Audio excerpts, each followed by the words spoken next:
I just wanted to take a moment of silence and just kind of reflect back to a drum legend that we've lost.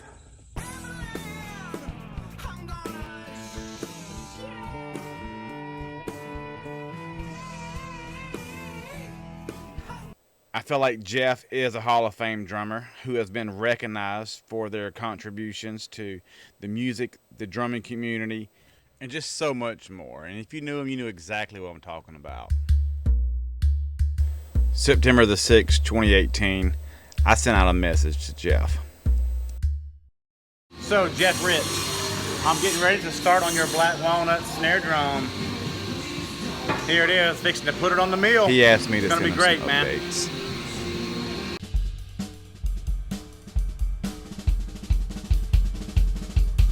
Jeff was a Hall of Fame drummer. He knew how to bring the band together as a collective unit.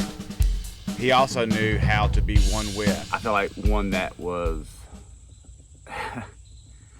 like none other. Jeff was a tremendous drummer that I feel like he always tried to put somebody else first.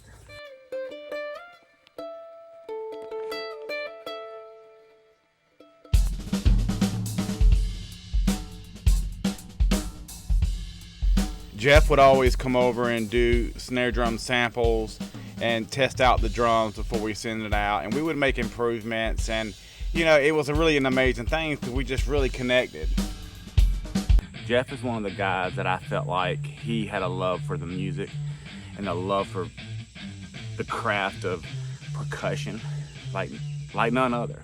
I mean, he had some deep conversations with my dad before he passed and just told me how, you know, how proud he said that I thought what my dad said to him, how proud he was of me. And I felt like that's a pretty good accomplishment, because I feel like being the professional best drummer is literally just being the best version of who you want to be, and that you are already there where you want to be. It's all in a mindset. And this thing inside our head, these thoughts, you know, that tell us this and tell us that, you know, it could be manipulating you. And that's not who you are. That you're the experiencer of the thoughts. And we're going to talk more about this. I mean, I feel like he helped change the way our drums sound. You know, I feel like we made some changes and adjustments for his taste.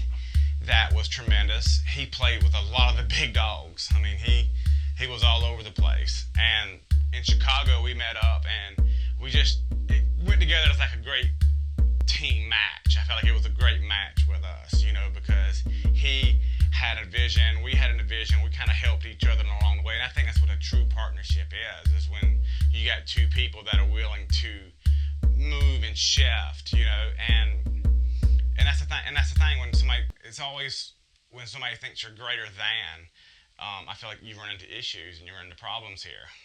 You know, Jeff was the guy that you would call when you really wanted to get something done. I mean, I'm watching YouTube all the time. He shows up on my feed, and he's playing at some, you know, mega stadium. I think he was people didn't realize how good he was as a drummer. Because, I mean, I didn't even hear about him dying in the drumming community. And I feel like Jeff knew who he was because he was fantastic. You know, and I feel like that's because he didn't have to post. He didn't have to show everybody how good he was. I mean, if you knew him, you knew him. And if you didn't, you didn't. Jeff was very fluent. He was very accurate. He knew what to play. He knew that playing too much was a thing too. He knew how to pull back. He knew how to put in. I mean, when he come to a stage, he had people moving.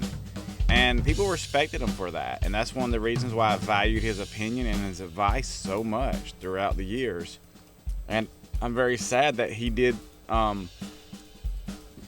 had to go so early. You know, and he was needed on another stage. If you would like to send any donations, here's the address. But I want to say this to all the fantastic drummers out there who always had the ability, like they was already the pro, man. They was already the pro. That's how you walk in it, you're there already. Who says that this is fulfillment, happiness? There's a voice in our head that takes that from you. It could be the thief. It could be the dark night of the soul. could be the devil, whatever you want to call it. But there's something that pulls us away out of being what is. And this is what is happening right now. This crazy banana spider is like this size. And I just come out to my meditation, my path, where we get back connected with nature. When we think that we're somebody, we're constantly going to be engaged in extra thought activity that's going to pull us out of the what is happening right now. Because we miss it, we step over it.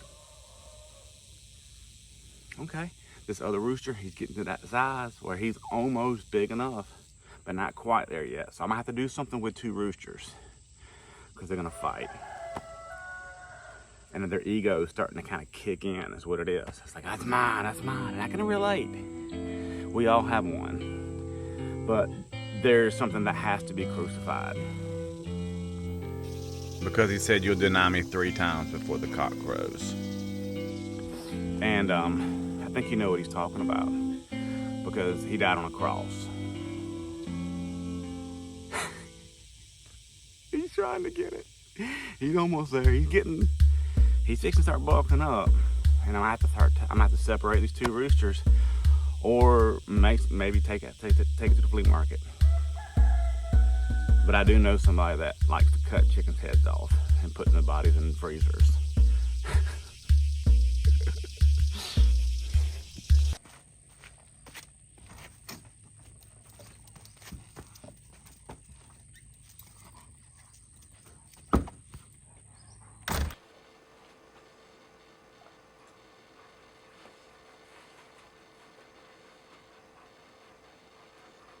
That if we're all honest, we've all denied him 3 times, time and time again.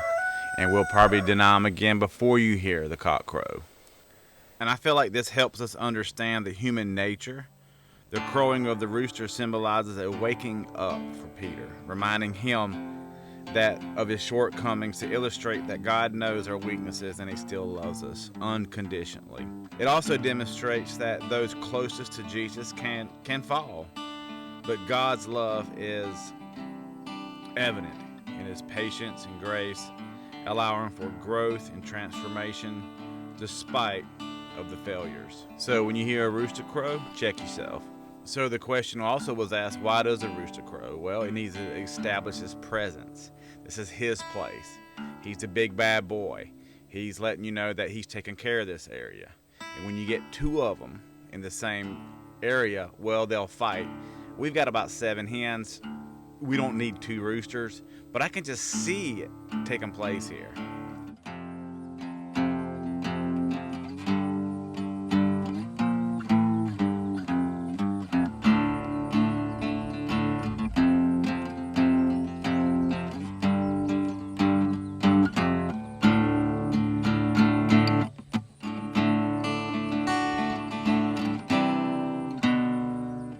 Do some amazing stuff, because where my thing was the drumming community, where we build custom drums, and there's a whole community inside of that, and it is a really amazing community too, especially when you don't have the egos involved, which is very seldom.